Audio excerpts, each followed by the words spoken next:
You have to go to school to be a good HVAC technician. Video number 2. This is part 2. If you haven't seen part 1, check it out. I said in part 1 that I definitely believe that knowledge is power, leads to more opportunity, and I don't see a problem with going to HVAC school. However, you don't have to, and I stated the reasons in the first video.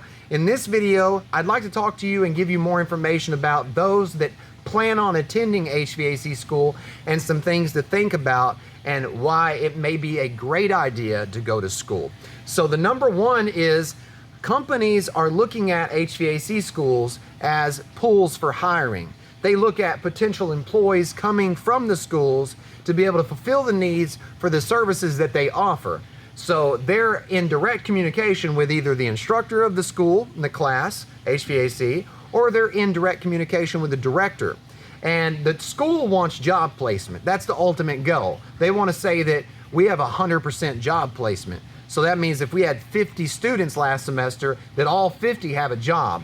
Why? Because they get more funding. Why? Because they get more referrals and more students will choose their school over another school. And it's very important that you understand that if you're going to go to school, you need to make sure that you're trying your best to build a good relationship with the instructor, maybe with the director of school, but just your instructor, showing them that you're willing to put forth the effort, that you want this, you're serious about this career choice, and that's going to lead to you having what? The internship.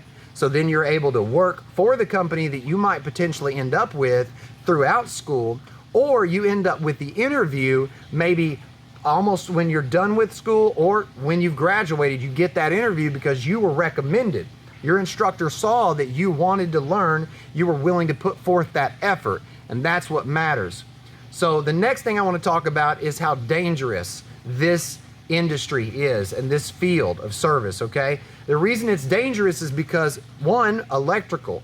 You have electrical equipment, can cause electrical shock. Not only can you cause bodily injury or harm or death to yourself, but you can also cause that to the customer.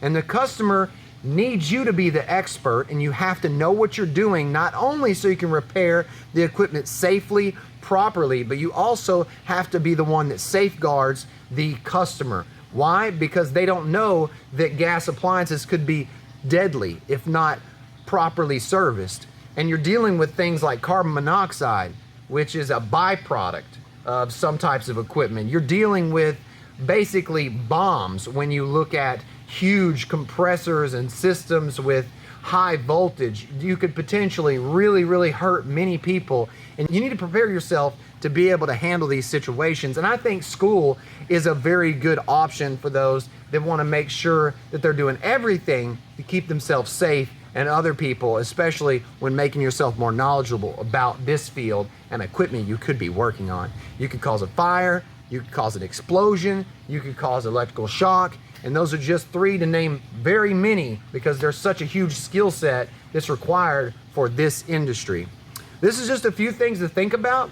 If you thought this video was informational and it was worth maybe $1 to you, check out my Patreon and the link in the description, and go check out the rest of my videos, tips for technicians, in my playlist. I've got live in the field experience for those technicians that want to learn more, or if you're just a student, or if you're thinking about entering this field, I think it's great resource information for you. So if you have any questions, leave those in the comments below. Hit that like button, hit the notification button so you see more videos. I really appreciate you guys watching. I appreciate my Patreons. You guys make it possible for me to take more time during the day to do these videos for you, and I hope that I'm equipping you, I'm educating you, or I'm entertaining you.